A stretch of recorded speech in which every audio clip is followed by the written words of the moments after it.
Grabe na nga sa kaingutan talaga ang ating mga bida dahil talagang paikot ng paikot ang istorya. Kaya naman marami sa mga netizen ang naiinis na talaga ng sobra dahil ayaw pa talagang diretsuhin nga ni Direk kung ano ang dapat na mangyari. Tunghilo na nga ang lahat, lalo pa nga itong si Annalyn ay nakuha na nga ang cellphone. Binitawan pa, ngunit hindi naman insakto at kompletong detalye ang kanyang nakuha. Dapat bago niya binitawan ay kinuha muna niya ang mga impormasyon na dapat niya makuha. Total kinuha na rin niya at inagaw na rin niya ito kay Zoe. Sadyang napakatanga talaga.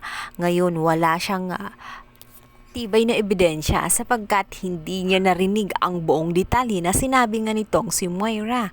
Kaya naman nalusutan na naman siya nitong si Zoe at si Moira. Sasayang lang ng oras itong si Annalyn. Paikot-ikot na lang sila at talagang para bang naghihintay na lang sa wala kung makukuha pa ba nila itong kanilang lolo o tuluyan na nga itong mapapatay nitong si Moira. Samantalang inis na inis naman itong si Moira kung bakit hinayaan ni Zoe na makuha ni Annalyn ang kanyang cellphone. Sinabi ni Zoe na nalusutan na niya ang pangyayari at hindi na dapat umano sila magsisisihan. Naman sinabi na nga lang nitong si Moira na mabuti pa umano ay umalis muna siya doon sa Apex at pumunta muna siya sa lugar kung saan naroroon nga itong si Moira. Baka kung ano pang gawin nga nitong si Annalyn sa kanila at lalo silang mabibisto. Ikinagulat naman ni Annalyn ang biglaang pagkawala ni Zoe at natitiyak niyang kay Moira ngayon pupunta itong si Zoe. Samantala, ito nga si Do Carlos ay nangako kay Zoe na gagawa siya ng paraan at nang sa ganun, lubayan na nga siya nitong si Annalyn dahil labis na nga ang kanyang pagka-stress dahil hindi siya tinatantanan ni Annalyn sapagkat grabe na nga ang pagdududa nitong si Annalyn.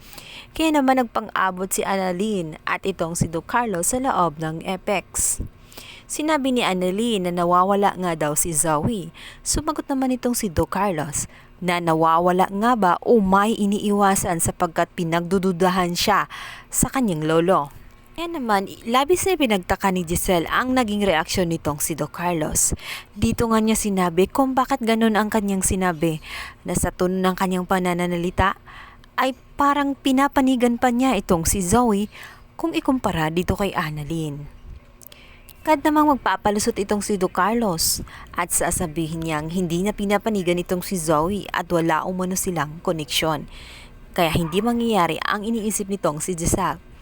Ngunit hindi kumbinsido itong si Annalyn at sinabi niya na kung wala silang koneksyon, bakit nakita nga ni Annalyn na tumatawag itong si Carlos kay Zoe. Mabibisto kaya nila si Do Carlos na talagang may connection sila nitong si Zoe sapagkat anak niya ito, kaya naman ganun na lamang ang concern niya rito tuwing may nangyayaring hindi maganda dito kasi nais nitong protektahan bilang isang ama. Sa kabilang banda, dumating itong si Harry at itong si Regan sa bahay nga ni Carlos. Silang kamalay-malay, nakapahamakan ang naghihintay sa kanila sa loob sapagkat hindi pa nga nakaalis ang mga hold-upper na inutusan nga nitong si Moira. Nagtago ang mga ito at pinapasok naman ni Lynette itong si Regan at si Harry. At dito nga ating mapapansin na nag-CR nga itong si Harry dahil naihinga ito at siya ay mapapahamak sapagkat nandoon nga nagtago ang mga hold-upper. And guys, ating pakaabangan ano ang mangyayari kay Harry. Masasaksak kaya siya ng mga hold-upper? At tuluyan kayang maubos ng mga hold-upper ang lahat ng mga ari-arian ni Carlos at nitong si Lynette dahil nagbabalak pa ito na mag-withdraw ng pera sa bangko nga nitong si Lynette sapagkat nakulangan ito sa hawak ni Lynette at 10,000 pesos at nais pa nito ng mas maraming pera. Ano nga bang madidiscover nila sa secret box nitong si Carlos?